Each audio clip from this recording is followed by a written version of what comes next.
Hey everybody, this is Bo back in the Sports Lounge. We're going to go down to North Carolina, get a chance to talk to head football coach Pete Shinnick from UNC Pembroke. How you doing, Coach? Doing very well, Bo. Appreciate you having us on again. You know, we love having you on because you add so much more to the show. You've got, first, your background, but then it's your nature. Now, to get into your nature now, we know you're nice with us. We know you have a good time with us, but right now is probably the best time to be friendly with those players until the actual practice hits.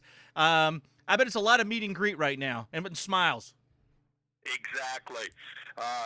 Just trying to keep everybody going, everybody on the same page. We're in a unique situation this year, going into our third year of playing, our fourth year of being around.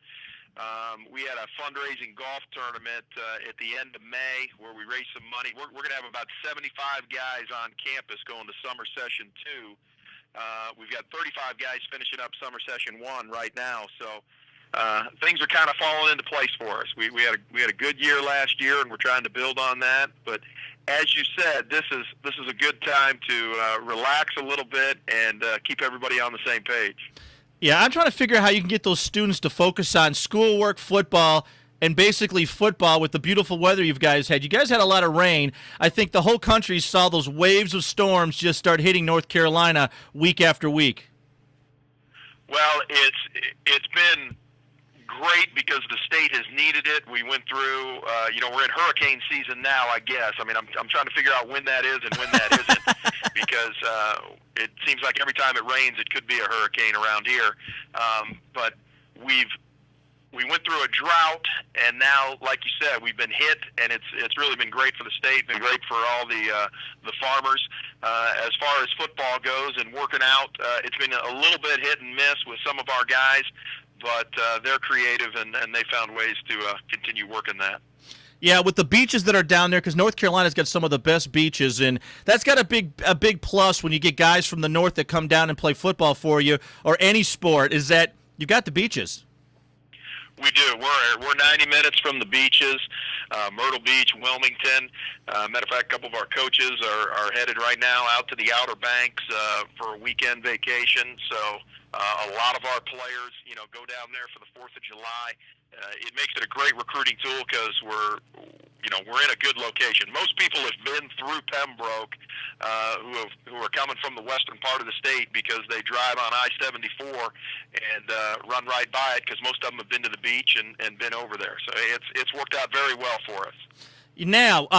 Now onto the highlights and the fun part of this. Last season, you've had some nice standouts for your program. You guys were mentioned with players in and out of the draft. You got a lot of eyes showing up, and it just seems like in your type of program and others across the country, it seems like the professional leagues are paying more attention, and that's got to feel good coming from particularly your background, but all the hard work your university has done and you've done in your program. But it just memorizes a lot of us who have traditionally seen all the athletes come out of a D1 program, and now you're watching a lot of programs get a lot of love from the professional scouts. Well, if you look at what's taken place in Division II over the course of probably about the last 5 years, you've got a few more guys from Division I coming down, which obviously opens up some eyes, and then you got some guys who have just had great careers in Division II who, were a little light, a little short when they came out of high school, and they didn't have quite the D1 numbers, but then they've grown and they've developed. For us, this next year will probably be, we've got a small senior class because, again, we're going into our third year of playing. The year we feel like we've got some guys in the program that have the size and have the numbers that'll get looked at. But you had a guy from St. Paul drafted, I think, in the 4th round. We play them next year. You got a couple guys from Abilene Christian who got looked at. You got a bunch of Division II programs that now, I'd say 10 years ago, pro scouts were like, okay, maybe he'll show up at a pro workout day. Now they're scheduling pro workout days at these universities, and so it's neat for us who I've been at this level, been at NAIA Division II the last 12 years. 13 years, it's neat to see the guys starting to get the recognition for all the hard work that they're putting in. Well, I think it goes to the coaches as well. I mean, the pat on the backs you all receive. I mean, up here in Michigan, we've got the D2s being literally camped out by Mariucci, the former Lions coach and obviously 49er coach at Northern Michigan, over at Grand Valley. I mean, we see it every day, and I talk to those coaches, obviously, and they're like, yeah, it's kind of nice for these kids because you tell them, it's the same type of football. You know, you put your helmets on, you put your pads on, you run the plays.